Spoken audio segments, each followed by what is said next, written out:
All right, hello everybody. This is going to be like a mini bookshelf tour slash book haul. Mainly it was going to be a book haul, but I was cleaning and for some reason forgot that I had not filmed the book haul, so put all the books back in the bookshelf and actually did a whole big reshuffle, blah, blah, blah. You don't want to hear all this. Basically, the books are on my shelves already that I hauled, but I still want to do a book haul because it was a pretty good book haul. So we're going to turn this into like a mini, probably not really a book. I'll do a bookshelf tour eventually. The bookshelves are not really where I want them to be as I look around. So basically, it's just going to be a book haul, but we're going to be jumping around a bunch of places in my office. So prepare yourself. All right, hopefully I'm in frame here.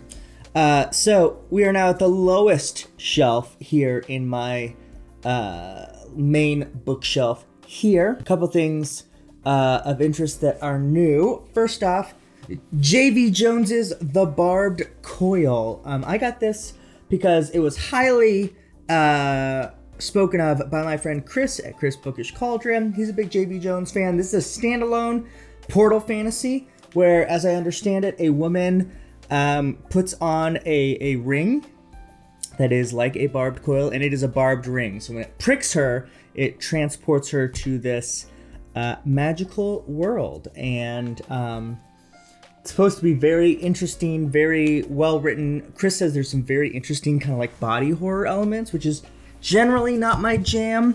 Sorry, I'm laying on the ground, and it's hopefully I'm actually in the frame. But I find that very interesting. So, J.V. Jones, The Barbed Coil. Also, I love this cover. I think it's really beautiful. Next to J.V. Jones, not Davy, J.V. I don't know if that's a good joke. We have David B. Coe's Winds of the Forelands, which I believe has 5 books, and I found the first 3 at the used bookstore. This is again from Chris. A recommendation from him. So it seems one of the main plots here is there are these light-skinned, light-haired people called the Kasi or Kirsi. I'm not sure exactly how to say that. But they apparently have some kind of magic that allows them to bend elements in people's minds to their will. But they've been basically all extinct except for something that happens in this series that they found out they're not extinct. So basically, this is just going on the strong recommendation of Chris, because I haven't heard much about it. Next door to this, we have Robert Jackson Bennett's Foundry Side. I don't have the actual cover. I just have the regular spine. So I'll just show you that. But I've heard a lot of mixed things. Some people really love this. Some people really don't.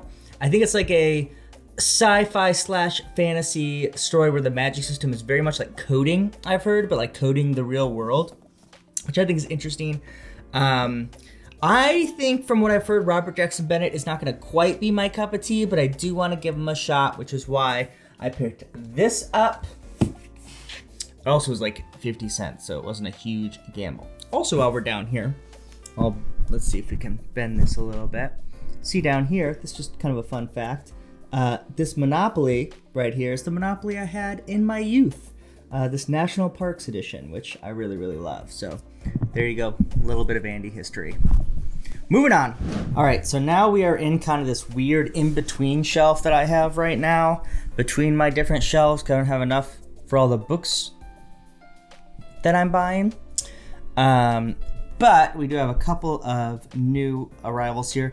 First one, again, this is a recommendation from one of my friends, Angela over at Literature Science Alliance. She really likes the Binti trilogy, or at least thinks that they should be read more.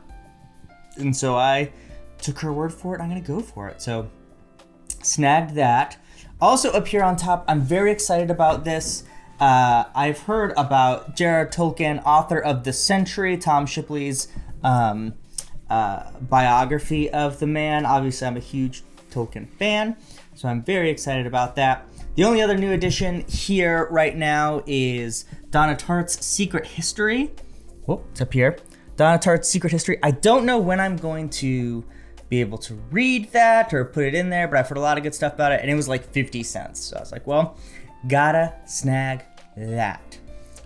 All right, so now you can see we're at our Wheel of Time section, as well as our Brandon Sanderson section, and probably your eyes will immediately go to what you think is new, and you'd be right, and that is these two Words of Radiance. I got the, I believe, UK or European editions, which I actually think are gorgeous. I just love the way that they look. I actually really like the American versions as well. I know some people don't love that. I've said how much I love sort of old school illustration, and I like that Sanderson kind of goes for that. But when I saw these two together at a used bookstore, I had to jump and grab them. So there's that. Next shelf up, we have some new additions here. Primarily, oh, I need to take the tag off here. These two are a Salvatore collections, Legacy of the Drow and the Dark Elf trilogy. I'm trying to read more Forgotten Realms. I never have actually read a Forgotten Realms book, so I'm excited to get that started. Next to that, you can see another new edition, which is a wide trade paperback of Dead House Gates, Steven Erikson. This is really rare. I already have up there a regular copy of Dead House Gates, and so I haven't really decided what to do with this yet. If I'm going to keep it or maybe sell it at the bookstore, we'll see.